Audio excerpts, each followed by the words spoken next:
Hi, kindergarten. How's everybody doing today? I saw some of you by our Lag BaOmer parade, which was so exciting, so much fun. I hope everyone had a fun Lag BaOmer, and I'd love to hear about it. I guess when we talk in person. So for today, I wanted to definitely show everyone these guys, your pets. Look at these. Look at them moving around. These caterpillars have gotten so big. And now you can see them even curling. You see how they inch their bodies and they're moving? Up, that one's eating that brown food.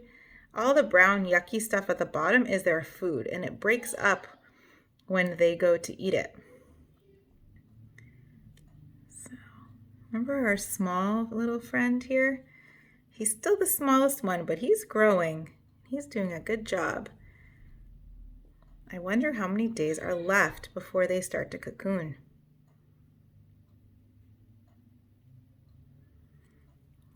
Do you see all that little kind of white webbing inside? They're making that. So when they put out the white webbing, it's just out there to get ready for their cocooning. So they're making the white webbing. That's why it kind of looks like a little bit dusty inside. It's actually not dust. That's like a web. And all these little brown pieces are coming up from here that might get stuck on them as they go up. Yeah, but they're pretty busy. We watch them all the time and just keep an eye on them. And yeah, they're super busy. Oh, this one is going down to eat.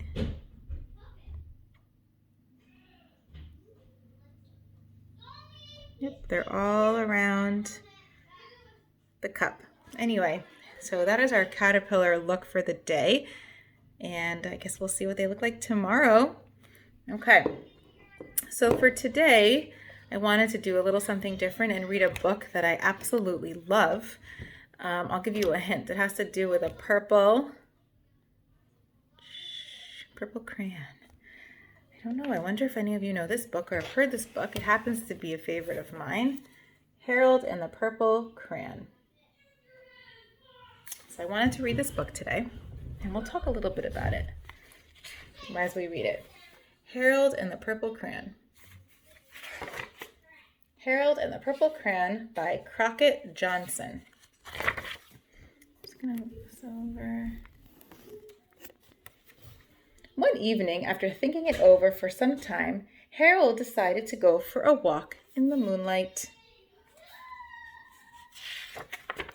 There wasn't any moon, and Harold needed a moon for a walk in the moonlight, and he needed something to walk on. He made a long, straight path so he wouldn't get lost, and he set off on his walk, taking his big purple crayon with him. But he didn't seem to be getting anywhere on the long, straight path. So he left the path for a shortcut across a field, and the moon went with him. The shortcut led right to where Harold thought a forest ought to be. He didn't want to get lost in the woods, so he made a very small forest with just one tree in it. It turned out to be an apple tree. Okay. The apples would be very tasty, Harold thought, when they got red. So he put a frightening dragon under the tree to guard the apples. It was a terribly frightening dragon.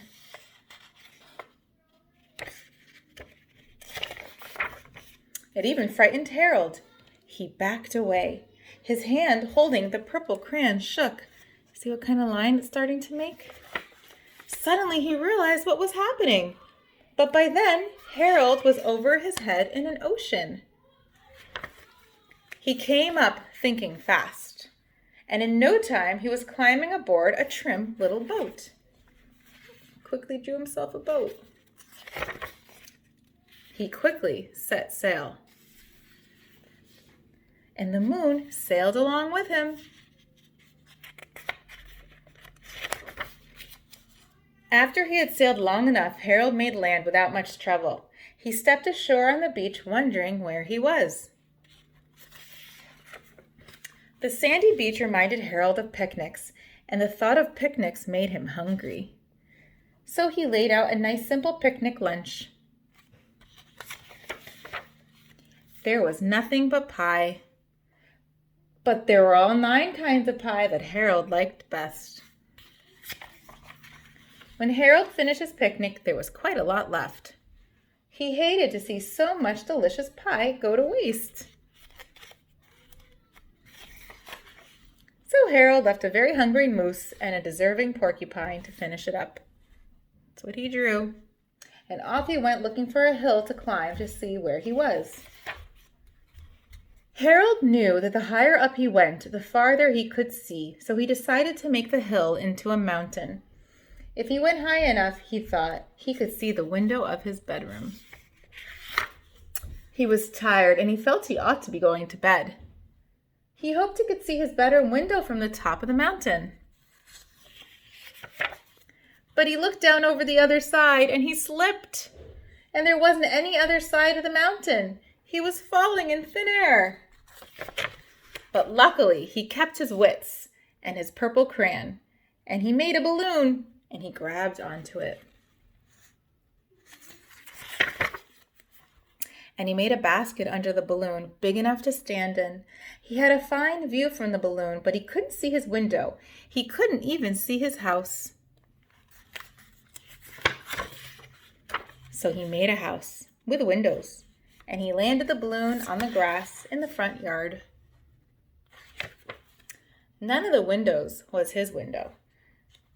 He tried to think where his window would be. He made some more windows. He made a big building full of windows. He made lots of buildings full of windows. He made a whole city full of windows. But none of the windows were his window. He couldn't think where it might be. He decided to ask a policeman. The policeman pointed the way Harold was going anyway, but he thanked him. And he walked along with the moon, wishing he was in his room in his bed. And then suddenly Harold remembered. He remembered where his bedroom window was when there was a moon. It was always right around the moon. Looks like he's drawing his window. And then Harold made his bed. He got in it and he drew up the covers.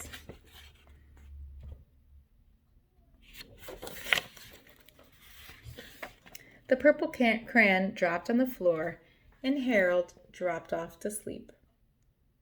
The end. I would love to see if you decide to draw something with one color crayon and what you could make. If you make a picture like that and your mommy sends me a photo, I would love to see it. Okay, kindergarten, have a wonderful day. Get outside. I hope you're outside playing ball or jumping on a trampoline or riding a scooter or a bike. And I will hope to see you again tomorrow. Bye-bye.